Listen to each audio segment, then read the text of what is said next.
Welcome to Divorce and Relationships Decoded, the show that takes the guesswork out of love, loss, and everything in between. Hosted by me, Jennifer Perri, a CDC-certified divorce and empowerment coach, and Dr. Deborah Wilder, a divorce and relationship expert. This is the place where real conversations meet expert advice. So get ready to decode divorce and relationships like never before. Divorce and Relationships Decoded starts now. Hi, everybody, and welcome back for another episode of Divorce and Relationships Decoded. My name is Jennifer Perri, and I am one of your hosts. I am a CDC-certified divorce coach. I'm also a financial therapist, and I am here with the amazing Dr. Deborah Wilder, who is a divorce and relationship specialist. Hello, my friend. How are you? I'm doing great. How are you, Jennifer? Good, good. I have been geared up for this topic. I think it's probably because I have encountered it personally. I've had it happen in our world, but I also have worked with a lot of clients who have had this happen to them, and in some case, they're actually responsible for it and don't realize it. So we're going to talk about parental alienation. And it is a big topic, and I want to know if you can just take a couple seconds and tell us really what is parental alienation. Parental alienation is basically when one parent tries to ruin the relationship of the other parent with the kids. And when one parent tries to alienate the children from that other parent. That's the bottom line. Yeah, and it can be done in pretty awful ways and have terrible consequences. And sometimes it can be very subtle and you don't really know what's going on. But I'm sure we'll talk more about that. But basically, parental alienation, the goal of that is to really ruin the relationship, the other parent's relationship with one or more of the kids.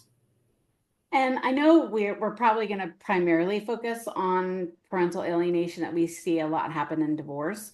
But do you see, even just in a normal household, that there can be alienation between the mom and dad with the kids? Yes, so I wouldn't call that a normal household. I would call it That's a true. toxic household, but you're That's right. true. Yeah, so when parents are still married, sometimes there is, we've talked about this before, an emotionally abusive parent or a narcissistic parent, and oftentimes they will really try to ruin those relationships between the other parent and the kids. I was working with someone, and I may have mentioned this before, who's just now discovered, and this is a person who they've been married for, and they're getting a divorce for probably a little over 40 years. And this parent I'm working with has now just discovered the depths and the breadth of the alienation that has gone on for years. She didn't realize. So yes, even with married couples, alienation can still happen, unfortunately. It's a good question. Do you see that people really intentionally are doing it and then other people just don't know? Yes, I think most people know. I think most people, if it may not be blatant, but most people know. They have an idea. I don't want this other parent to benefit from being a parent to my child. I want this other parent to suffer and be punished. I'm going to do what I can to twist the minds of the kids. And sometimes the information is factual. It's not like they're lying to the child about the other parent. If you're going to say something to a child, are you going to say it to try to hurt that child's relationship with the parent, or are you saying it for some other reason? If the intention is to hurt the relationship with a parent, then that's pretty intentional. But yes, certainly sometimes things can happen, and that's not the intention necessarily, but I would say in my experience, it's pretty intentional. And we have had it happen in our family, and it came with older children going through divorce, and where the parent was saying, "I'm not discussing it. I'm not talking about it. I'm not doing that," but strategically leaving the divorce papers out, or strategically talking about a meeting with an attorney or talking about something with a friend. And it really caused a huge dynamic that is just not healthy. It's not good. And I think, as far as negative comments, limiting contact, that's normally things that you see as far as definitely the start of an alienation. But There's this fine line too, because I remember working with one of my clients and she was saying, it's just factual. And it may be factual. Like you may be saying your dad didn't pay child support this month, or your dad didn't pay for you to go to your game or didn't do that. And so her take on it was, I'm just speaking the truth. You're speaking the truth in a way that the child is old enough to understand that you're upset Mhm. with the father, and then the father, in turn, the child can't go and do something. So it's subtle, but you're still doing it. You know what I Yeah. mean? So is it really just understanding what you should be sharing and not sharing with the children? Because I personally don't think if you're going through a divorce, I think you should share anything. Personally, that's me. I don't think you should be sharing the conversations between you and your ex. I don't think you should be sharing what the attorney said. I don't think you Yeah. should be doing that. And I know sometimes we all make mistakes and do that, but what are some other things that might be subtle that people are doing throughout the process of divorce that is really creating this wedge? So getting back to what you were just saying, I agree that we really shouldn't, as parents, shouldn't share a lot of information with the kids. We can share some information with the kids, but not a lot. It's hard. I will say it's hard if you've been wronged as a parent or as a spouse and you are just pissed or you're hurting or everything seems so unfair and you are so overburdened and overwhelmed and the other parent is just not suffering like you are or struggling like you are, and you see that parent is benefiting from the relationship with your children, it's very tempting to want to take something away from that other parent. Why should that other parent have an easy relationship with this child? Why should that parent not suffer like I'm suffering? It can be extreme like that. So I can understand the temptation of wanting that other parent, but to not have such a great relationship. But what it does is it hurts the kids. And again, unless you're dealing with a really dysfunctional, malicious co-parent, then I think that's more of an exception. But usually it happens when one parent wants to punish the other one and they use the kids to do it. So I agree that sharing, information is not so good. Subtly, again, I think we talked about this last time, trying to take the high road Mm-hmm. and not say too many negative things about the other parent. That's hard to do too, but it's really, it is what's best for the kids. But if you're talking about leaving papers out, most people don't leave papers out accidentally. Sometimes you might. Oh my God, I can't believe that. That's different. But these subtle things, they're planting the seeds. That's pretty, it's deliberate as well. And again, I can understand why some parents would want to harm the relationship of the other parent because they're so hurt. It hurts the child. It hurts the child, but there's a very great sense of unfairness. Or you just have a toxic parent on the other side who really just wants to punish and will take whatever opportunities there are to disparage you or the other parent and really try to hurt the relationship, which is tough. It's hard to prove. Some people say parental alienation is an actual thing. Other people say it's just a kind of a concept, a theory. But there are experts who do a lot of work with alienated kids and their parents. And I've done a lot of work in that realm as well. And it can be devastating. It's very sad. Sometimes kids are just so far gone. And it's hard. It's hard. So I'm talking about reunification therapy, which is something that I do as well. And this is a therapy to try to reunite and heal and rebuild that relationship with the other parent. And it's very hard when a child has been so alienated. When the child is saying something like, I don't ever want to see that parent again. I'm happier without him or without her. I don't ever want to talk to him, see him. I'm afraid. Sometimes there are real reasons Sure, for a child to absolutely. be afraid. But when we're talking about parental alienation, that's a whole different thing.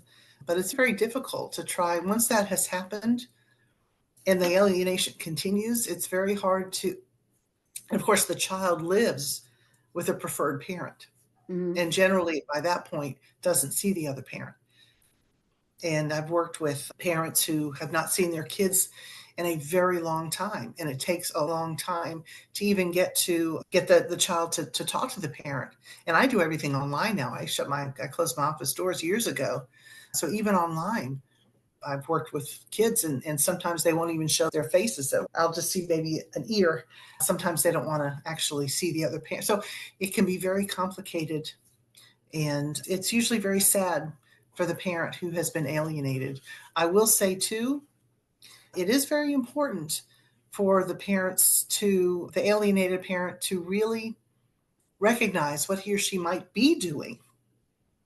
There are things that he or she might be doing that are promoting the alienation. It may not be the other parent who's actually alienating. It's that particular parent who's doing the alienation, him or herself. But I think what you're talking about is more one parent trying to ruin the relationship, the child's relationship with the other parent. It's a tough situation. It is a tough situation. And I look back to when my parents went through divorce and I was 17, and my mom never spoke bad about my father. And I was old enough to see all that she had gone through for the most part. My dad wasn't physically abusive, but he was pretty emotionally abusive, and I could see it. But anytime that I was in his presence, he would say stuff about my mom.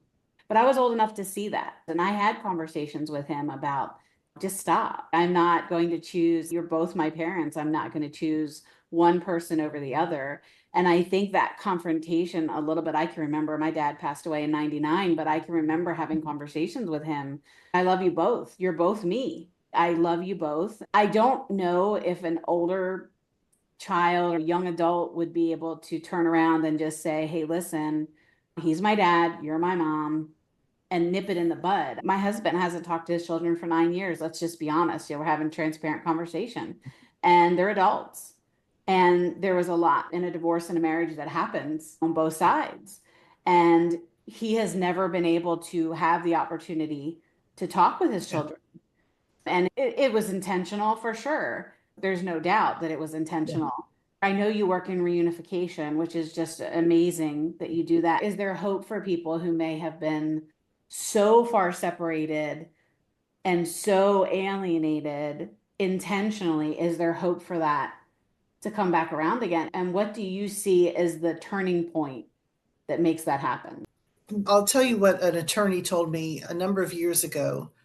When she was younger, she had been alienated from her father and had not spoken to him in many years. And he did die when she was a young adult. And she said, I'll always regret not trying to rebuild and deal with that. When kids get older and become adults, at some point, one would think that they might open their eyes a little bit more. Maybe what my mom or dad said, maybe there's some questions there, or regardless of what my mom or dad said, I think it's important to have a relationship with my other parent. I know in your situation, I shake my head. One would think that adult children might even be curious. And I also know, however hard a parent tries, you can't force something. The best thing you can do is to try to be as available as you can and make room for the kids. But at some point, you don't have to stop trying, but you may want to stop banging your head against a wall and certainly have that door open. So when people get older, sometimes they do realize. I haven't worked with the older, like the adults. I work with the kids, and it's a very tough thing. It really is, because it's brainwashing. Again, now sometimes I will say some parents, I won't say deserve, that's not what I mean, but sometimes they've done awful things. Sometimes parents are alienated because they really have done awful things, crimes or abuse or serious addiction problems, and it's been awful for the kids. So there, as I've said before, things are on a spectrum. There are a lot of different points along that line. But I think most of the time, parental alienation is done to punish the other parent, so that the other parent does not benefit from a good relationship with that child. I will say also, I had an experience within the past couple of years. This is one of the online, everything is online, but this child, I'll say the mother, there's no personal information I'm giving, but the mother had accused the father of parental alienation, and the kids were living with the father. And the mother, I couldn't determine, it wasn't my place. I don't determine whether or not parental alienation has taken place. My job is just to help. heal that relationship and help rebuild that relationship. But unfortunately, the mother, whether or not there was parental alienation, I don't know, but her own behavior was pretty intense. And unfortunately, because she wasn't willing, she was too busy pointing the finger at the spouse. She was not willing to be accountable for her own behavior. And it happened while we were in online during our sessions at times. It's very important for parents who are alienated or have been, to really be accountable for their own behavior. Maybe there are things that they've done that have contributed to the child not wanting to be with them. It's not always about a parent alienating a child. It could be that that parent has behaved in ways that make that child not want to have anything to do with him or her, make them scared or fearful or just upset and hurt. So alienation, again, there's that spectrum, but it is in my opinion, long-winded answer. It is purposeful, bottom line. I believe it's purposeful too. Seeing my husband struggle as an alienated parent, we just continue to show up the way we can, right? He continues to reach out, send little notes, send text messages, not forget birthdays, and pray about it and just say, you know what, like at some point in time, we hope, he hopes, I hope that they rekindle that relationship, because I think there's going to be something that happens in one of their lives.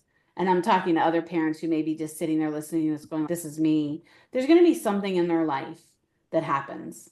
And somebody could get sick, somebody could have a new baby, something happens that's going to cause that, because we play conversations in our head of people they may run into and say, oh, I guess your dad doesn't want anything to do with you. And it's no, really, my dad reaches out all the time. And I think about the friend group and saying, okay, so your parents went through a divorce for whatever reason, but how many parents do you know who don't even care about their kids, don't even try to have a relationship with them, have done awful things? And then you have the ones who are out there trying to, and it's not just my husband. I know multiple parents who have tried to rekindle a relationship with their children that was so heavily damaged through divorce. And it's just hard. It's really hard to watch. How do you, in your reunification, how do you encourage people who are either the alienated parent? What do you encourage them to do? And then the parents who are alienating and are finally realizing that they're doing it, how do you recommend, or what strategies do you give them to stop doing it? Okay. Just let me just back up to something that you said before. In talking about the alienation and why kids sometimes make choices to not, even as adults, again, there's brainwashing going on. There's also a loyalty bind. For sure. That some kids, the parent will get upset if the child says anything positive about the other parent, leans toward the other parent in any kind of way. So, and the child is threatened, maybe overtly or covertly. Maybe the child is worried that the primary parent or the parent the child lives with is going to reject that child or leave or punish. So a lot of the alienation comes from this loyalty bind that the child is made to choose. And that's just awful. It's awful. And there's brainwashing. And I think in your personal case, I don't know all the parties, but there's a strong indication that existed. So unfortunately, children are malleable. And most of us try to avoid tension, but we certainly try to avoid being punished at home. And if we're not forced to make a choice between the parent you live with and the other parent, it's hard when you're living with the alienating parent.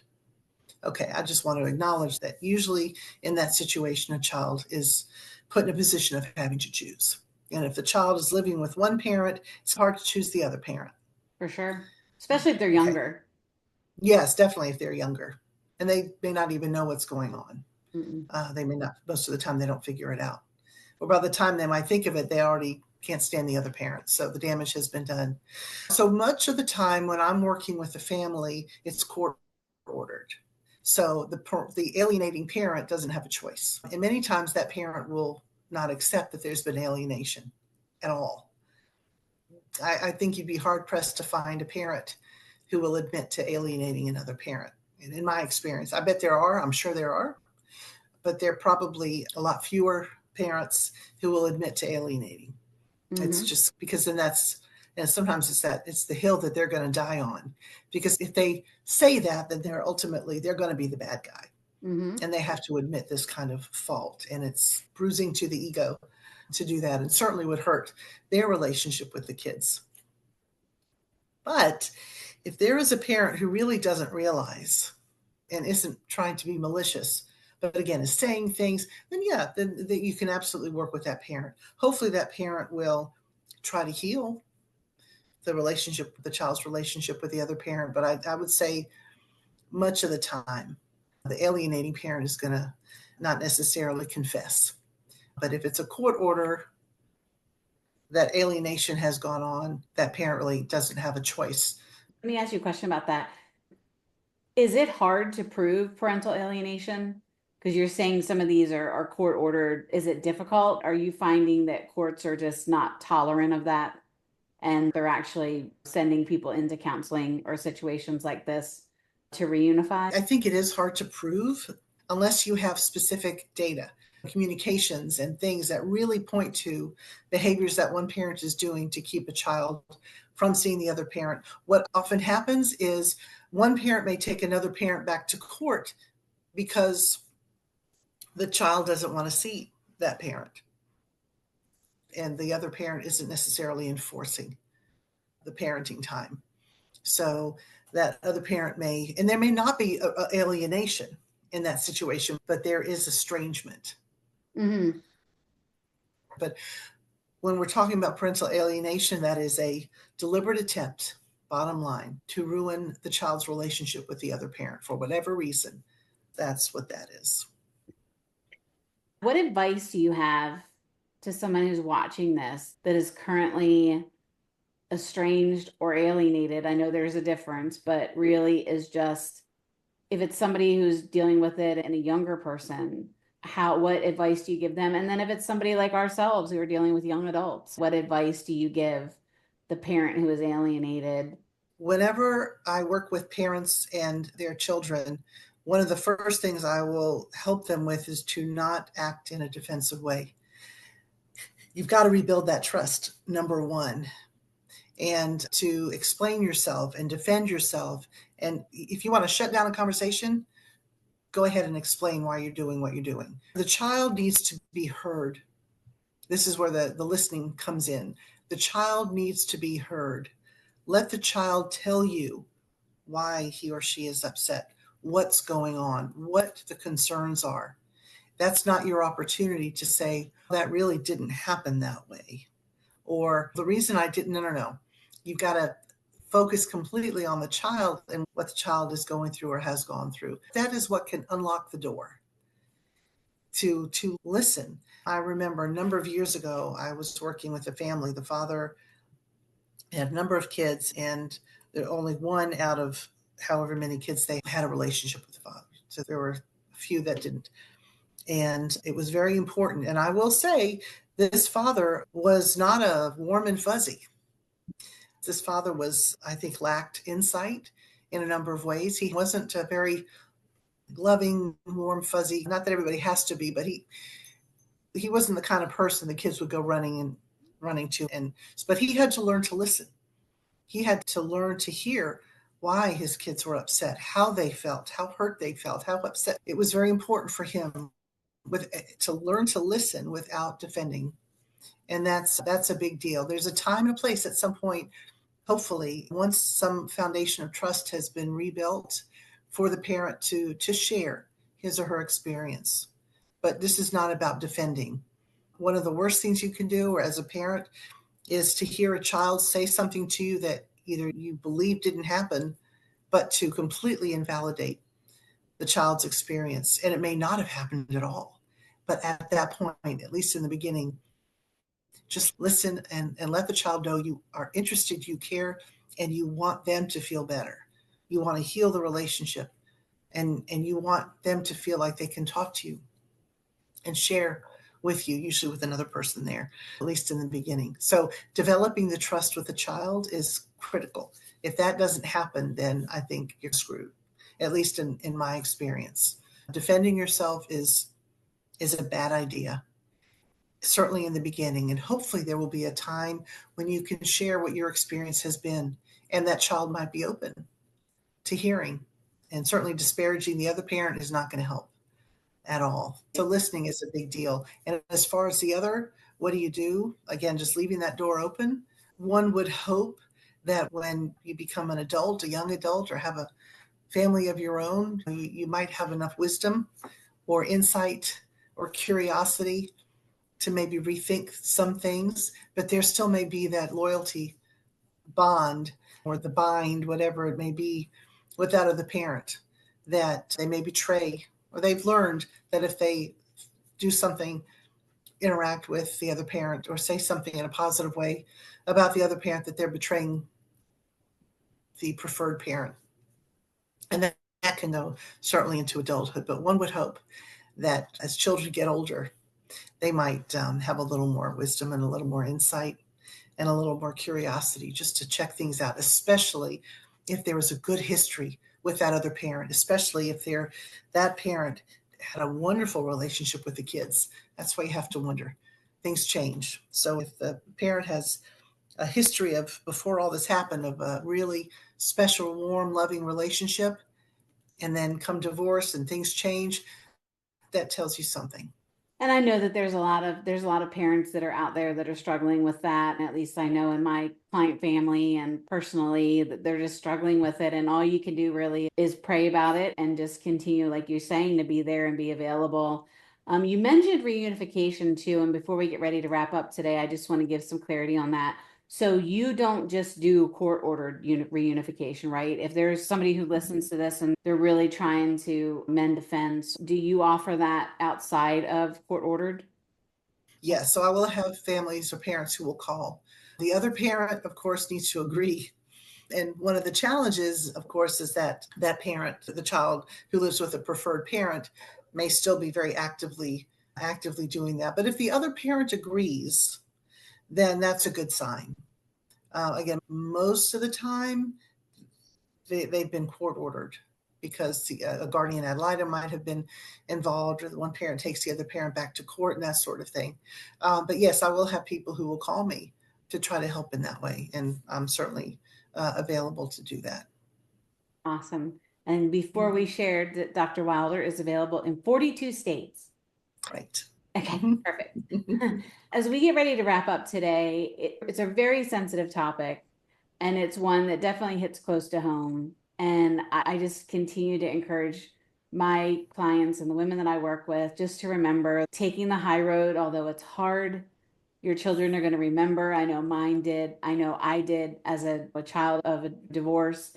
I remembered that. I got to see it. I was able to see it and decipher that myself. But I think just realizing, keep the lines of communication open. Dr. Wilder, thank you so much for your input and your expertise. As always, I love talking to you about these topics. And I like the fact that we hit some of these topics head on because not a lot of people are talking about them. It's hard to talk about it, but I'm thankful that you are here. And if you are watching this and you are a parent who is being alienated, understand that there is help, there is hope. And we hope that you continue to come back and watch us. So we're going to wrap up this week with another episode of Divorce and Relationships Decoded. And do you have any thoughts on what we're going to talk about next, Dr. Wilder? Oh, I don't know, but I'm curious. And I want to say thank you for discussing this with me. It's such a very timely topic and a very painful one, but there is hope, as you say, there really is. You're just going to have to come back next week then and see what we're going to pick out and talk about. But we will be back again for the middle of the week for our question of the week. So make sure you tune in. If you have a question for us, please send your questions to questions@drdecoded.com, and we will make sure that we answer those on a Wednesday, or we may even bloom into a topic that we talk about on a Friday. But as always, it's great spending time with you, Dr. Wilder, and everybody who's watching. We hope to see you next time. Bye. That's a wrap for this episode of Divorce and Relationships Decoded. We hope you found today's discussion insightful and empowering. If this conversation resonated with you, we'd love for you to share it with someone who might need to hear this message. Remember, healing, growth, and transformation happens one conversation at a time. If you have a question, a story, or a topic you'd love for us to explore, we'd love to hear from you. Drop us a note at questions@drdecoded.com. Your thoughts and experiences are always welcome here. Thank you for joining us, and we'll see you next week for another insightful episode of Divorce and Relationships Decoded. Until then, take care and keep moving forward.